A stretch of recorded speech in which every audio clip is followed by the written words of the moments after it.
har yanzu dai batun shari'ar wato gawuna da kuma abba gida na ci gaba da ɗaukar hankulan mutane, musamman ma a zama da ake kuma ake ta ɗaga shari'ar wato daga lokaci zuwa lokaci. Ana yin haka ne domin kawo hujjoji da kuma zargin da ita jam'iyyar APC take yi wa hukumar INEC da kuma ita kanta jam'iyyar ta NNPP.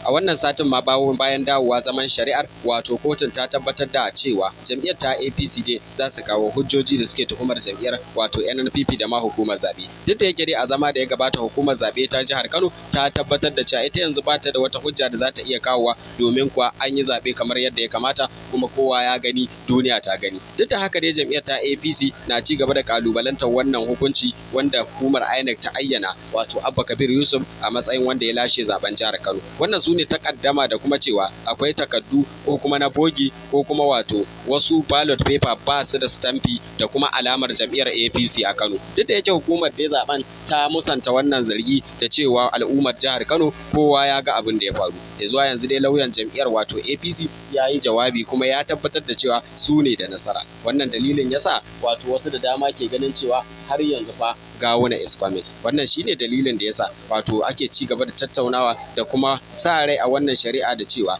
kotu ka iya rushe wannan zabe na abba ta mai da shi inconclusive. Sai dai abin da har yanzu ba su gane ba a cewar wani fitaccen dan jam'iyyar NNPP cewa fa kaga wato idan dai har za a rushe wannan zabe na abba to lalle wanda ya mutu zai dawo kenan. Wannan shine wato kusan a ce mai da martani da 'yan jam'iyyar NNPP ke yi game da jawabin wato lauyan jam'iyyar APC a yau, wanda yake tabbatar da cewa wato suna da alamar nasara ko kuma suna ganin ci gaba a wannan shari'a da suke tunanin cewa nasara ka iya zo musu a kowane lokaci. Ku tafka muhawara ku faɗa mana ra'ayinku akai. Wassalamu alaikum wa rahmatullahi wa barakatuh.